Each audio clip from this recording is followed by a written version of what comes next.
नमस्कार दोस्तों, कैसे हैं आप सभी। मैं भी ठीक हूं और उम्मीद है कि आप भी सभी ठीक होंगे। क्या आप कल्पना कर सकते हैं कि कहीं आपको 8 दिन के लिए जाना पड़े और आपको लगातार वहां पर 284 दिनों तक रहना पड़े। इसके साथ ही वहां पर दूर दूर तक सन्नाटा है, ऑक्सीजन नहीं है, पानी नहीं है। एक छोटा सा एक स्पेस स्टेशन है जो कि धरती से 400 किलोमीटर दूर है। आप खुद सोचिए, वहां पर आपकी बात को सुनने वाला कोई नहीं है। अगर आप इमेजिन करिए कि आप ऐसी जगह फंस जाते हैं तो सोचिए, ऐसी स्थिति में आपकी मानसिक स्थिति क्या होगी। जो सुनीता विलियम्स जी हैं और उनके साथ में 3 एस्ट्रोनॉट्स के साथ वो धरती से सिर्फ 8 दिनों के लिए गए थे, यह देखने के लिए कि उनकी ये यात्रा आईएसएस तक की और वहां से वापसी को सिर्फ उन्होंने एक रूट को चेक करना था। लेकिन होता क्या है कि जब ये चारों एस्ट्रोनॉट्स वहां पहुंच तो जाते हैं, लेकिन वहां पर उसकी टेक्निकल एक प्रॉब्लम आ जाती है और अगर ये उससे वापस धरती पर आते हैं तो ऐसा माना जा सकता था कि इनको खतरा हो सकता था। इसलिए इनकी वापसी वहीं रुक गई और उसके बाद से बहुत लंबे समय तक लगातार इनको लाने की कोशिशें की गई, लेकिन बार बार ये सभी कोशिशें बिल्कुल भी कामयाब नहीं हो पाई। कई बार तो ऐसा भी लगा कि शायद वो वहां पर जीवित है कि नहीं है। फिर भी ये सभी चारों के चारों एस्ट्रोनॉट्स बहुत ज्यादा हिम्मत वाले हैं। इन्होंने अपनी हिम्मत नहीं हारी और अपने जीवन को चलाया।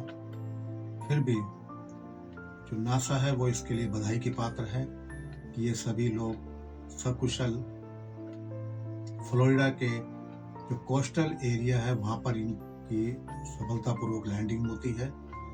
और जब ये 800 मीटर की ऊंचाई पर इनका जो क्रू होता है वो आता है तो काफी दुनिया की सांसें रुक जाती हैं। उस समय पे कोई दिक्कत होती नहीं है, लेकिन जैसे ही हमारी धरती के वायुमंडल में वो प्रवेश करते हैं तो उनका शिप जो है करीब 28,000 किलोमीटर पर हावर की स्पीड से धरती की ओर आता है। क्योंकि जैसे ही ये हमारे एटमॉस्फेयर में वायुमंडल में प्रवेश करता है तो बेहद ज्यादा तेज गति के कारण इसमें घर्षण होता है और वो जो घर्षण होता है वो इसके टेम्परेचर को बहुत ज्यादा बढ़ा देता है। उस समय इसका जो टेम्परेचर था वो 1650 डिग्री हो गया था बाहर का। लेकिन ये जो स्पेस क्राफ्ट होते हैं ये इस मटेरियल से बनाए जाते हैं जो इतने ज्यादा टेम्परेचर को भी झेल लेता है।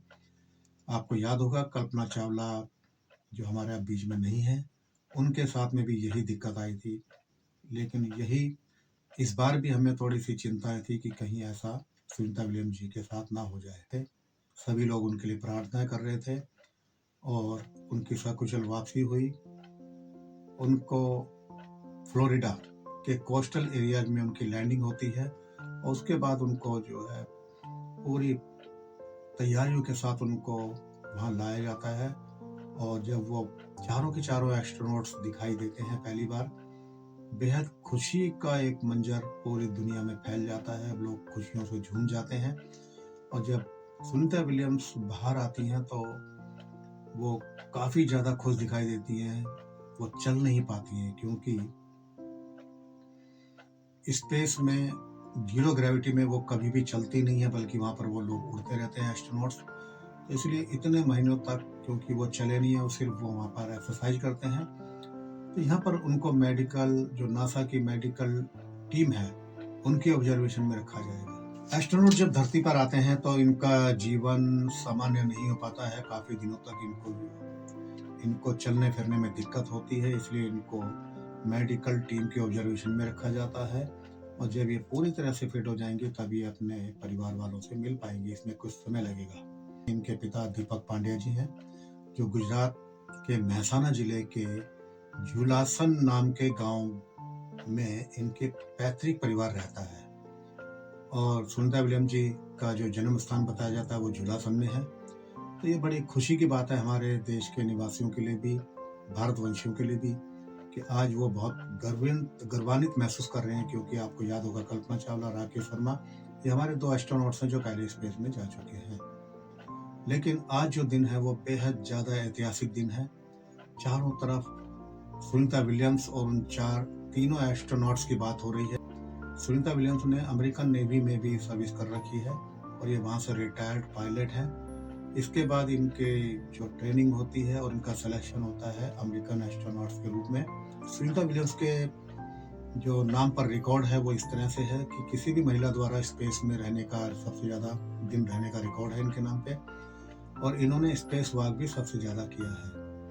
तो सुनीता विलियम्स जी की जो वापसी हुई है, जो चारों एस्ट्रोनॉट्स की वापसी हुई है, वो बेहद ही खुशी की बात है और आज का दिन स्वर्णिम अक्षरों में लिखा जाएगा अंतरिक्ष विज्ञान के इतिहास में। ये बहुत बड़ा दिन है। पूरी दुनिया ने सुनीता विलियम्स जी को मुबारकबाद दी है, सभी देशों के प्रधानमंत्री सभी ने दी है, और नासा ने एलन मस्क का धन्यवाद दिया है और एलन मस्क ने डोनाल्ड ट्रंप का। मैं आपको बताना चाहता हूँ कि अपने इलेक्शन कैंपेन में डोनाल्ड ट्रंप ने ये अमेरिकी जनता से वादा किया था कि अगर वो राष्ट्रपति बनते हैं तो उनकी सकुशल वापसी के लिए वो पूरी कोशिश करेंगे, और आज उन्होंने अपना वादा निभा दिया। हम सभी आज की दुनिया के लोग डोनाल्ड ट्रंप जी के इस काम के लिए बेहद ज़्यादा शुक्रगुजार हैं। हमारे देश के प्रधानमंत्री मोदी जी ने सुनीता विलियम्स जी को चिट्ठी लिखी है और चिट्ठी लिख करके उन्होंने बहुत ही खुशी जताई है। पूरे भारतवर्ष की तरफ से उन्होंने उनको मुबारकबाद दी है कि उनका ये लैंडिंग सफल हुई, और उन्होंने उनको इनवाइट किया। उन्होंने कहा है कि हम भी इस गौरवान्वित पल का हिस्सा होना चाहते हैं, हम आपका स्वागत करना चाहते हैं अपने देश की इस भूमि पर, और जब भी आपको समय मिले आप खुद निर्धारित करिए कि आप किस समय पर हमारे यहाँ पर आना चाहेंगी। हमें उस पल का बेसब्री से इंतजार है। तो मेरा ये वीडियो आप सभी को कैसा लगा प्लीज़ कमेंट करके बताइए, लाइक करिए इसे और मेरे चैनल को सब्सक्राइब करिए। मैं आपसे वादा करता हूँ कि आपको बहुत अच्छी जानकारियाँ जो दुनिया में चल रही हैं, हमारे इतिहास के बारे में, हमारी संस्कृति के बारे में और हमारे संस्कारों के बारे में आपको मैं वीडियो के माध्यम से आप तक पहुंचाता रहूंगा। आप सभी का बहुत बहुत धन्यवाद। आपका दिन शुभ हो। Thank you very much.